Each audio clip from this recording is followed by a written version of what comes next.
ચડાવવાના.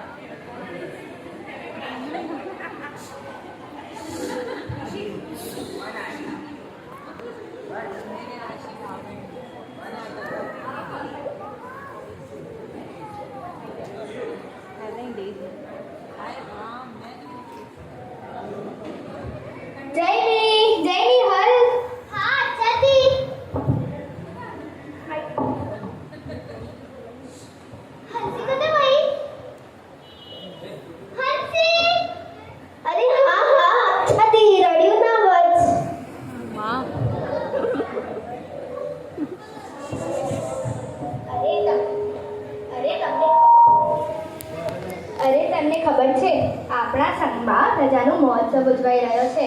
એમાં ઘણા બધા આચાર્ય ભગવંતો, સાધુ સાધ્વીજી ભગવંતો પધારવાના છે. આ બધા મારે સર વ્હાઈટ કપડાં કેમ પહેર્યા છે? અમે તો એટલા કલરફુલ કપડાં પહેર્યા છે. અરે એટલી નથી ખબર, એને દીક્ષા લીધી છે. દીક્ષા એટલે શું? અરે એટલે નથી ખબર. દીક્ષા એટલે વ્હાઈટ કપડાં પહેરવાના.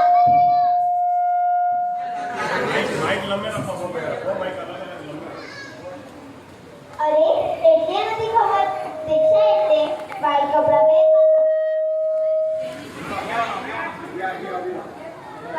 પહેરવાના, નવા ગામ ફરવાના અને બધા સાદા પૂછે તો રણમાં કહીને હાજી હાજી કહેવાનું અને બધાના ઘરે જઈને સારું જમવાનું નહીં આવવાનું.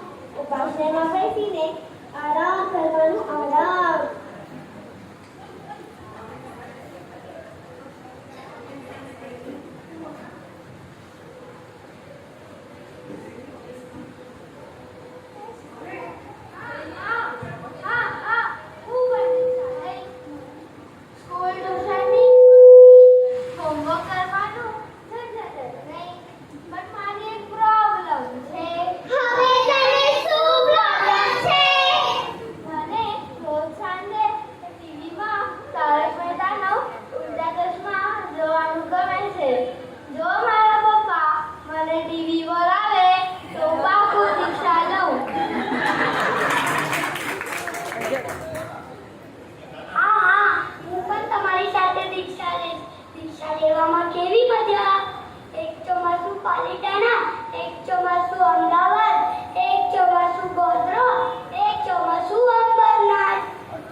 મને મોબાઈલ વોરાવે તો હું જરૂરથી દીક્ષા લઈશ.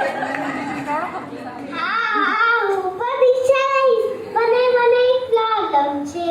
હવે તને શું પ્રોબ્લેમ છે? મને દર રવિવારે હોટલમાં જમવાનું બહુ ગમે છે. પીઝા, બર્ગર, પાવભાજી મને બહુ ભાવે છે. જો મને મારા સાહેબ હોટલમાં જવાની રજા આપે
વાતો ક્યારની સાંભળી રહી છું.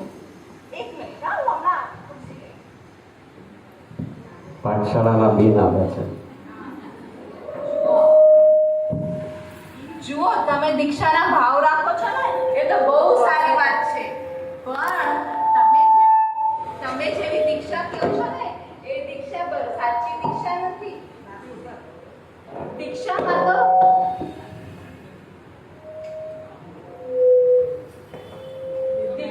તો તમારે મમ્મી પપ્પા બધાને છોડીને જવું પડે, અને પાછું તમારો મોબાઈલ વિડીયો ગેમ અને ટીવીને તો ભૂલી જ જવાનું. અને સૌથી વધારે તો તમને શું ગમે?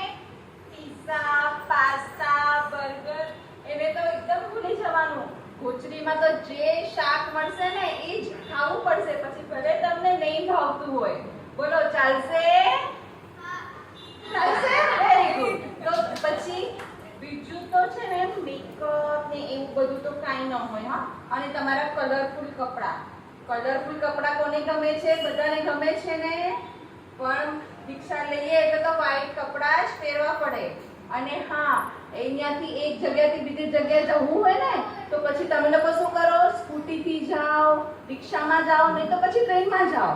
પણ દીક્ષા લેશો ને એટલે તો તમારે પગે જ વિહાર કરવું પડશે. અને પછી એસી ગાડી પણ નહીં અને એસી ઉપાશ્રય પણ નહીં. બોલો, ગમશે તમને? અચ્છા, તો એને કહેવાય દીક્ષા.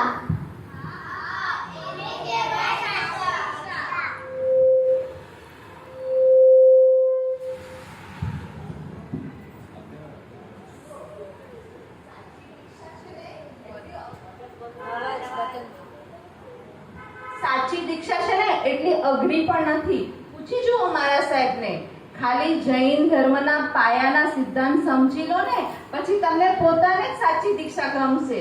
પણ એના માટે છે ને તમારે પહેલા પાઠશાળામાં જઈ અને બધું સૂત્ર ને બધું ભણવું પડશે. અને પછી તમે જ્યારે સાચા શ્રાવક બનીને દીક્ષા લેશો ને ત્યારે જ તમારી સાચી દીક્ષા થશે. અચ્છા, તો એને કહેવાય દીક્ષા. વિચારવું પડશે હવે તો.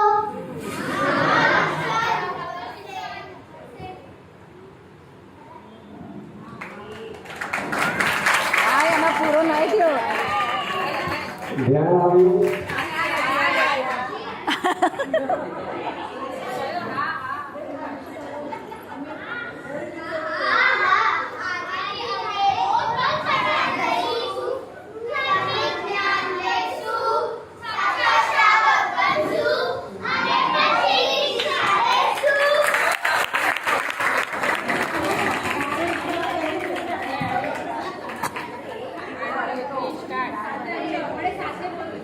ચાલુ આ વિડિયો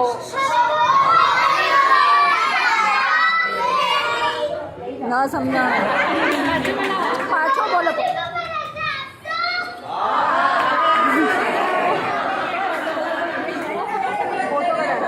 પપ્પા રજા આપશે મમ્મીની સાથે.